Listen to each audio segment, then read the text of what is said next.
ма? Сен өзің таныстығыңды қатырып ал, содан кейін ол үміткер қыз көмек сұраса, сен жәрдем береді, барып келген ба, не болып кетті деп. Шынымен де мына жерде түсінікті. Үміткерлері өздері келмей қалып тұр ғой, бұл кісі. Дәл осы пікірді айтса, мен келісіп, Сен неге қыз баламен санасқанды жақсы көремін, бірақ біздің жолымыз тоғыспады. Бірақ болса да мен жақсы таныстық жасай алатыныма сенімдімін. Ал саған міне қайтыңыз деп неге төлеп жібермедің ер азамат ретінде сен? Бәрін қоя беріңізші, мен келдім ғой, таңдап өзім. Кездесуге де шақырды, шықтым да. Бірақ жолда сториста қарасам, сандуғашты айтып жатыр да. Жүрмі, білем, ана қызбен сөйлеседі, мына қызбен сөйлеседі, анамен көреді, амалдың жоғынан, өйткені жобада қалуды мақсатын жасап жүрді, бір әрекеттерін. Негізінде Тимурды, мен шынымен де осы жобада отыратын адам деп ойламаймын, үйленуге дайын деп, өйткені алдында да Диастың үміткермен бір бізге айтпай кездескені болды, өздеріңіз білесіздер. Өз жасайды. Жаңағыда менің үміткермен кездесуге шақырғаннан кейін мені шақырмады, туған күнде жүрген ағамыз деп.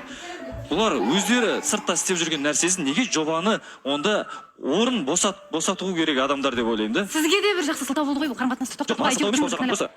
Шынымен ғой, негізі баласаған айтып жатқанша бір жертваның рөліне жақсы кіретінмен мен бұндай адамдармен отыра алмаймын, бірдеңе де киімін ауыстырып артынан ашудың қажеті жоқ қой. Екеуің де арттарың былық шығар, кез келген жігіттің үміткерін ақ болады дейді. Бір рет Ғалымжанның үміткерімен кездестік, оны осы жерге алып қалған жоқ қой бұл. Ақталды ма сол үміті?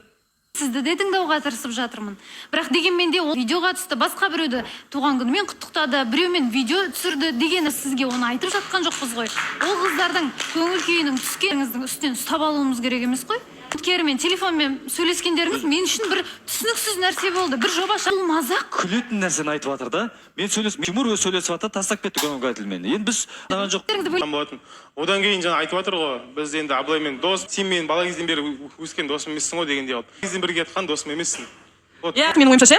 Абылайхан да тоже айтады да, Тима маған алдыңғы жолы айтқан етін, алдыңғы жолда кешеде айтқан етін да, жаңа тамақ ішіп қайтайық деген сияқты да. Сол кезде Абылай айтады, ол жаңағыдай барлық жерлерден по бартеру тамақ ішеді дейді да, енді реклама арқылы. Ары қарай таныстырып тоқтады. Тимурға да керек осы сияқты таныстырып тоқтап жатыр. Ғалия ханым, кешірім сұраймыз, егер де сіздің көңіліңізге тиетін дүниелер болса, керемет сондай жақсы ашық жарқын қызсыз.